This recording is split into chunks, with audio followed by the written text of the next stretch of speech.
Dawn of the third day. You're being rocked gently back and forth. This is kinda nice if it wasn't so disorienting. My way, sweet pea. The rocking continues. Enough.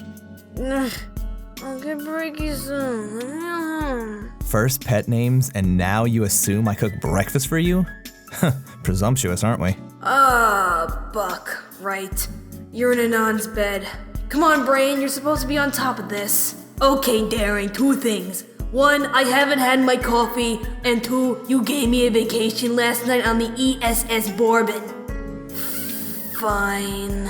You open your eyes to see Anon in loose clothing, bags under his eyes. Hey there, welcome back to the world of the living. Please, Mr. Reaper. I preferred you with your hood on. That earned you a laugh and a light smack to your chest. Come on, I got lunch ready. You cough a few times to wake yourself up, rolling over onto your hooves. Lunch? What time is it? Noonish. Closer to 1. Come on, I can make a mean bowl of cereal. Insistent cult. But I guess I wouldn't want some relative stranger staying in my room any longer than necessary. Even if they were a sexy international mayor of mystery. You hop down off the bed. A leap, really. That thing's way too high. And start out the door, sheets trailing off your body. You don't notice him quirk an eyebrow or bend down to pick up his bedspread. Breakfast is all you're thinking about. Autopilot engage. You meander to the kitchen and begin to root through all his things. Spoons are in the wrong place. Coffee's... not here. It's over there. Ugh. You make a move to the pantry, but a hand grabs your shoulder. Hey, how about you just, sit there at the table and I'll take care of things. Yeah, mama take care. Ugh, coffee need. Good sexual innuendo there, Brain. Top stuff. You sit at the table and watch him work. Admittedly, you also kinda made a mess of his kitchen, so... It's fascinating how he does things.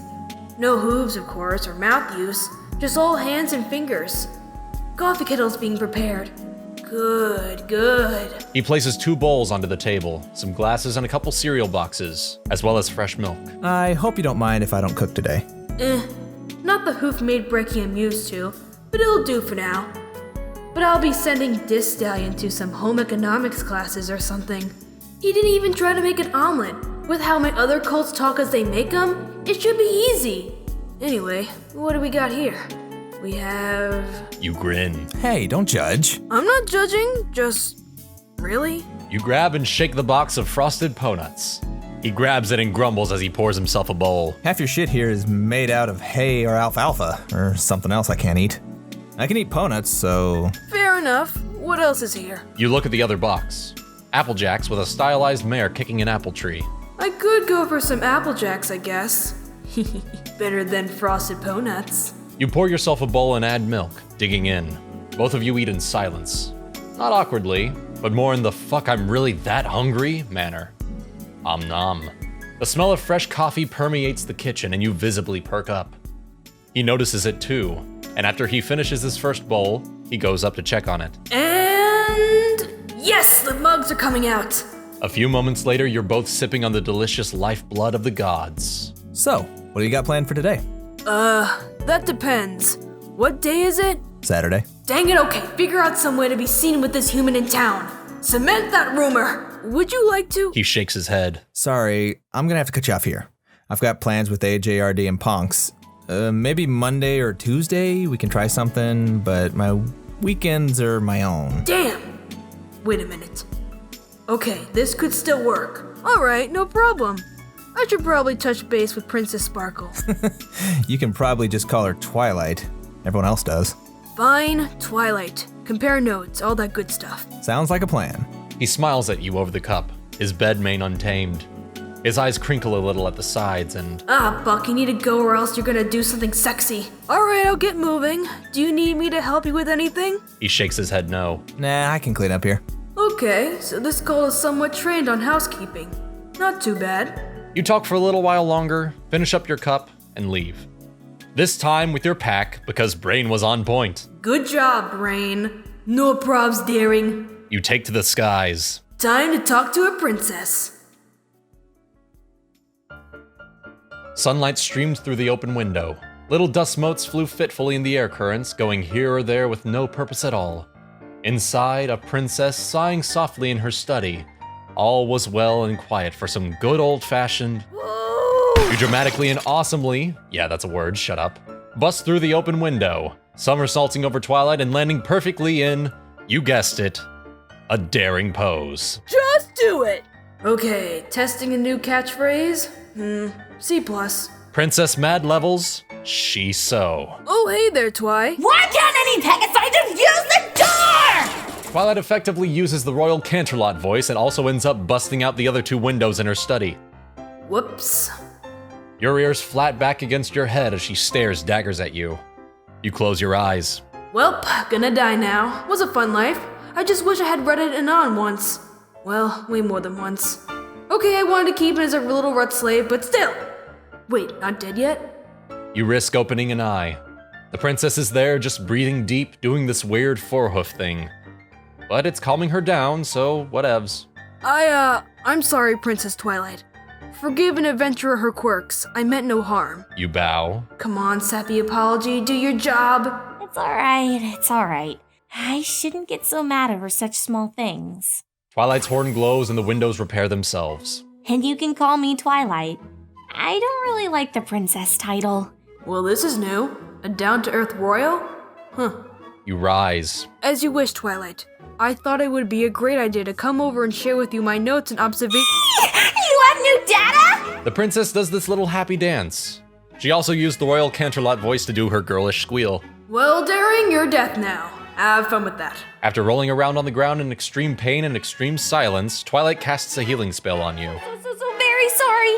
I'm not used to the quirks of this body. I'm really sorry. I can erase the memory of this Pain happening is that gone, will reduce so all the good. trauma. Oh, Wait. dang it.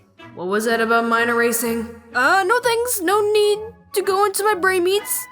I'm fine. Good. So, data? You look at her. She has the cheesiest, awkwardest, most honest smile ever. You just can't say no. Sure, do you have somewhere we want to discuss this, or... No, here's fine. I'll make some tea. Damn it, tea is for stallions. And you just set up right on the table over there. Twilight points over to a low table with cushions around it. Fair enough. You set up while she gets to work on the... tea. Journal, some sketches. Whoops, not these doodles.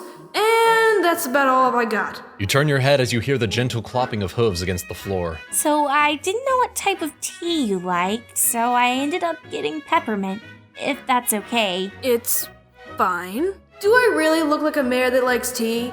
Really? Apparently sensing some hesitation in your voice, Purple Smart decides to continue breaking the ice. Did you know peppermint and mint scents help concentration and alertness? I didn't know that. Interesting.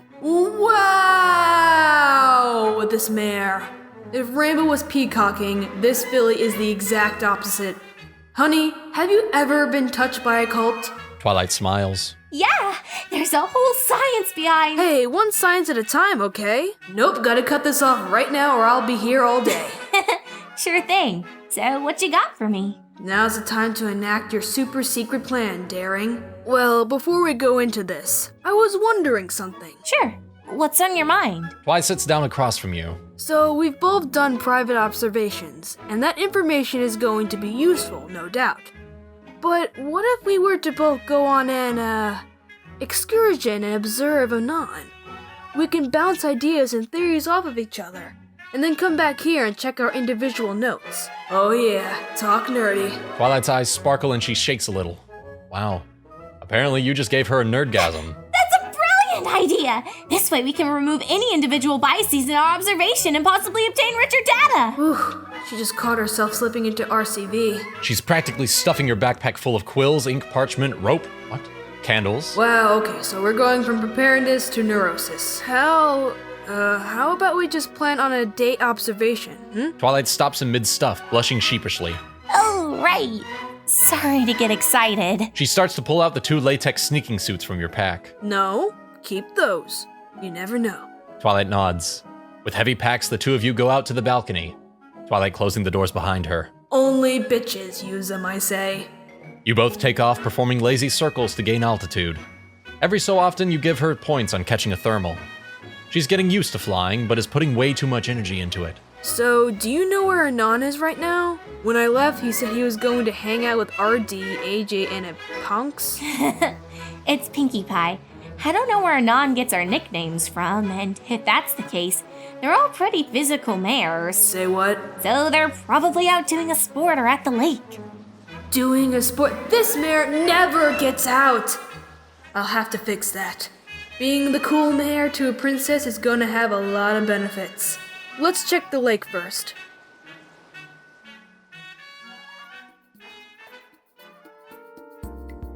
Anon laughed as he splashed Applejack, an oversized beach ball bopping him on the back of the head. Nani, you're supposed to be treading water for this game. Well, how can I do that? You pawns come up to my waist. What's treading water for you is nothing to me. An argument breaks out about if he should sit or kneel or if they should go deeper, if wings are allowed to be used, and the proper uses for mustard.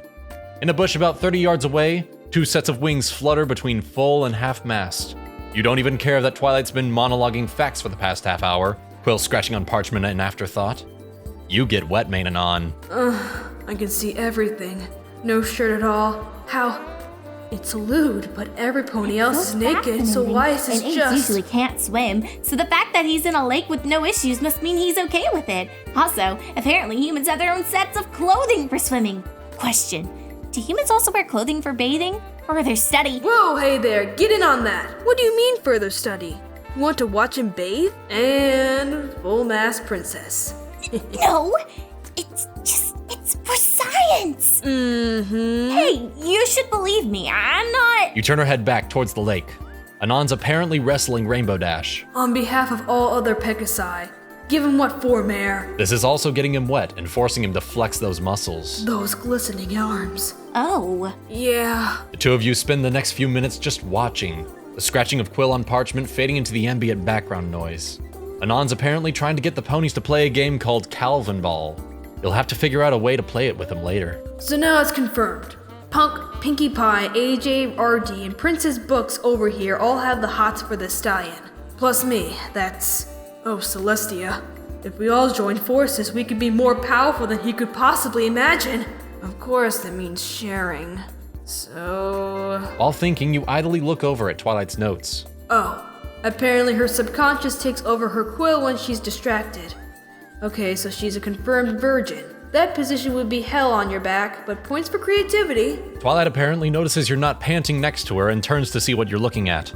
You can physically hear her jimmies get rustled as she sees what she's been doodling, and how you're appreciating it. No. She stuffs the drawings deep into her pack. Note, she didn't destroy them. Good catch, Brain. You know, that position won't work. I've tried it with a stallion, but with his size, he could probably hold you against the wall. Dang it, man, why did you fuck this up? Whoa, sorry, Brain. If there was ever an element of embarrassment, she would be it. Time to give her a couple helpful nudges. We could talk about it a little later, if you like. Her mouth is moving, but no words are coming out. Aw, she's tearing up. It's okay. Shh, it's fine to be a pervert. You're in good company. You scoot over so you're leaning against her. You'd wrap your wing around her, but, can't. But that doesn't mean you can't calm her down with some mare talk. Just think of it like, need a science term here. Come on, Brain. Defenestration, liberalization, isolation, conflagration. Damn it, Brain, just listing long words doesn't help. She says something. Like a hypotheses on interspecies coupling? Aw, yes, you're trying, girl. Good. Yes, exactly. No need to be embarrassed over science. She nods, regaining some confidence. Thanks for that, daring. No problem, Mare. Now let's keep studying. Sure. Was that sarcasm? She's got some spunk. I hope I will soon too. 4 hours. That's how long you and a princess of Equestria spent huddled in bushes. Wings twitching, tails flicking. Thanks Celestia, you were both downwind. Anon played with the mares, apparently losing his game of Calvin Ball. His punishment was to prepare the food and feed the winners, apparently being the other mares. The pink one made sure to make a show out of it, accidentally licking his fingers once or twice. She even winked once or twice in your general direction. She knew!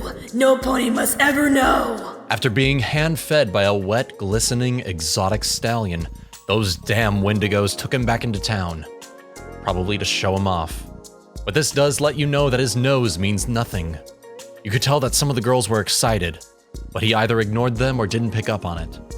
You turn to Twilight. Oh, she's got it bad. Her whole body's shaking. Hey, So, teleportation is not your thing. It just isn't.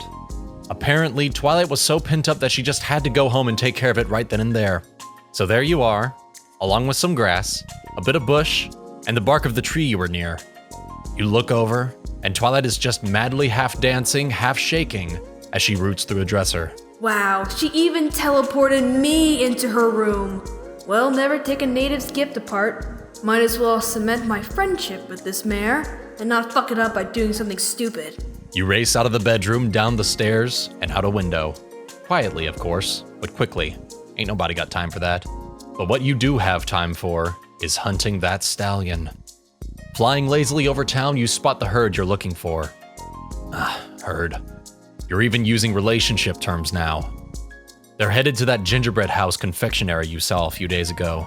Well, might as well stop by, see what's the fuss. You dive, and you notice the pink one's tail going crazy. Damn, mare, keep it covered in public. And you land with another satisfying clop on the cobblestones. Hey there. Ah, daring! Oh my gosh, that was so awesome!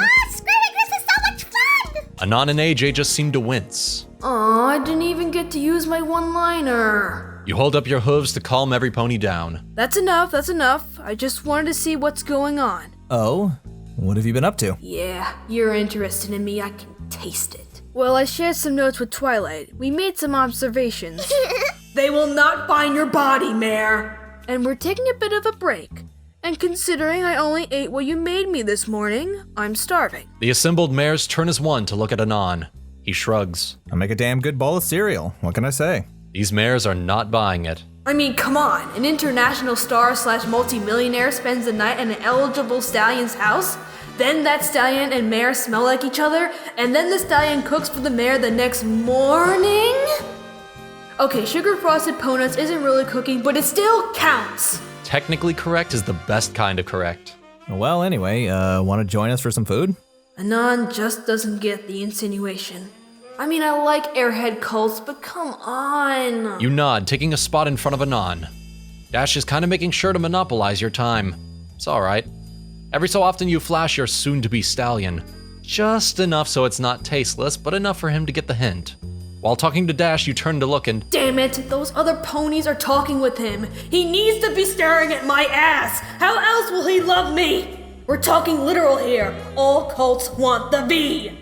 Anyway, you turn back, noticing that Dash is mirroring your gait. Maybe that means she's also... Nah. Oh, hey, door. I got it. She opens it and smiles at Anon. After you, Sugar Cube. Thanks? He steps in and turns around, holding the door for... Dang it, cult. You make shooing motions with your hoof. Go in, go in. Damn progressive males. The proprietors wave as you come in. Local joints are always the best. Every pony waits for Anon to approach first.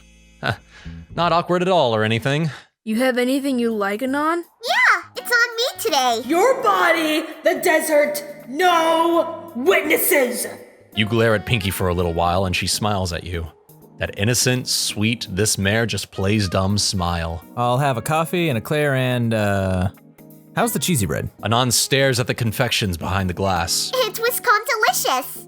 I'll get that up for you soon, Nani. And every pony else? You all place your respective orders. Applejack gets something with, surprise, surprise, apples in it. You get a black coffee, a slice of red velvet cake, and a blueberry muffin. Dash wholeheartedly copies your order. It's alright. You all head towards a booth and once again wait for Anon to pick a side. He doesn't notice the jockeying behind him. Who will sit beside Anon? Next on Otsra. I think these things are too small. What? You say in mid-silent wrestle with two other mares. Yeah. He turns to look at you, the three of you now standing side by side, perfectly calm, not stepping on no hooves here, nope. Here, check it out. He turns and sits on the edge of the booth, and the problem becomes apparent. His legs have nowhere to go. He tries to tuck them in, hits the table. Splay them out, no pony else's room. Over here! Pinky says, waving from plates of food sitting on the only table in the shop. But booth snuggles. Shh, brain. Shh. Later. All of you take your seats. She already laid out the plates, that sneaky horse. You sit catty-cornered from Anon, with Pinky beside you, AJ and Dash right next to your stallion. It's alright. You still spent the night with him daring. Spread looks good too. You might like this mare. If she can be turned to the daring side. Trademark. You all make some small talk for a while, getting used to the company. Is this what wolves feel like? One deer everyone wants to tuck in? Who gets the heart? Whoa, brain. Strangely poetic. Dinks daring and dark. Hey, I'm just you, Philly. The bell chimes and in comes a couple more pones. Anon, darling, where have you been? Okay, who Ziga is and why she know my man? Oh, hey, Rarity. Sorry, I've been hanging out with the, action pones. You know they're just going to ruin all my hard work. And you could get hurt too, you know? You should be careful with them. If you can. Well, thanks for your concern, Banana Hush, but I'm just fine with Blue Fast and Tree Kicker. Playful haze chime out from the table, and Anon apparently gets a light kick from one of the mares. And you sell yourself short, rah. Your work's not that fragile. Be that as it may, you should still take more care of yourself. Would you just let me dote on you a little? No mud masks, no hooficures, no oils, no fancy smells. Wow, Anon's listing those off like a pro. Either he's done it before or she's been hounding him about it before. Still, a stallion should take care of himself, you know? Why not? You'd look good slathered in mud, smelling pretty. The table erupts in a mix of laughter and blushing. You hush, Intrepid Can. Did he? Is that your nickname? He gave you a nickname. You're in. What a lame nickname, dang it. It's alright. It's somewhere to start.